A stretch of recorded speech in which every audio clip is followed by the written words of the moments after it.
A great way to share poetry with your students is to start out with a fun activity like teaching Blackout Poetry.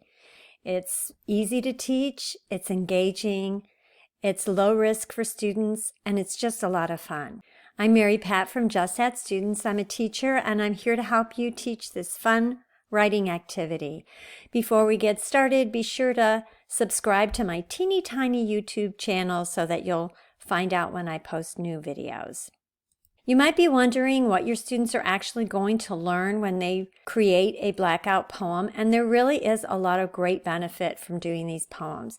Students will learn word choice. They'll learn how to create and build a poem that makes some kind of sense and shares some kind of a theme.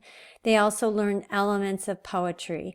And most of all, they learn that poetry is a lot of fun. So let's get started. Let's make a Blackout poem together. The supplies you need are really super simple. You need an old book, and you can see that this book is falling apart and pages are coming out of it. So I'm going to recycle this. And you need some Sharpie markers and a pencil with a nice eraser on it. And then you're ready to go.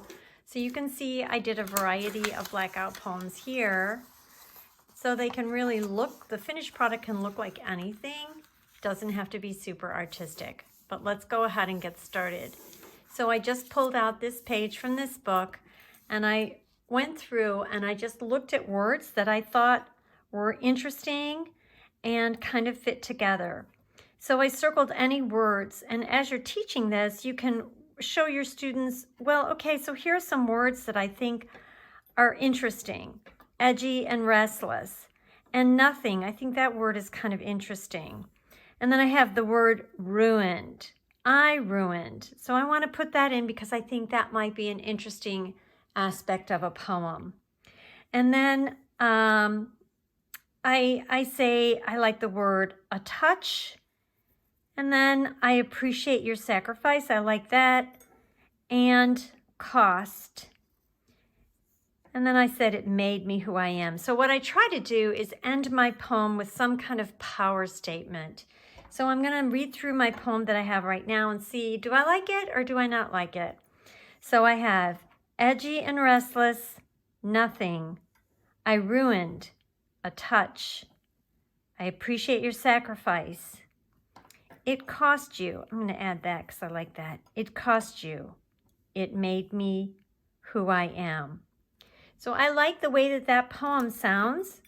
I'm going to make sure that I have all the words circled that I like. If there was anything else that I don't like, I would erase it right now.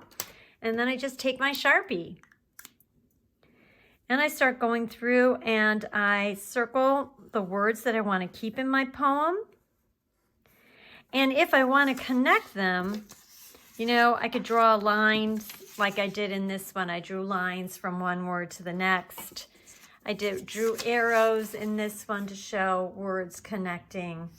Or you can just simply circle the words and cross out all the words you don't want. And that's as easy as it is and as quick as it is.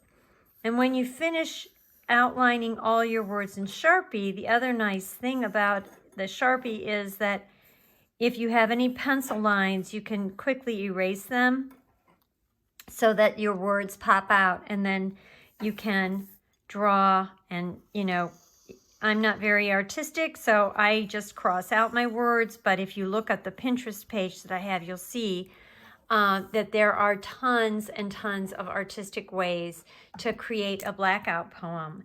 And don't forget to have your students read it out loud and then maybe put a title on it. This one might be called A Sacrifice, because that seems to be the theme of my poem. And the cool thing about this is your students are really looking at word choice. How are words going to work together? And what kind of theme can they create by adding those words together? Does the poem always have to make perfect sense? No. Does the poem always have to be a great work of literature? No. The exercise is in choosing word choice, having fun with language, and just being a little bit creative with the words that are on the page. So it's a really fun activity. I hope you'll give it a try and let me know how it turns out. Be sure to check the notes in the video below to find a link to a Pinterest board that has lots of inspiration that will You'll love sharing with your students, and you can also find a free lesson plan in the notes below.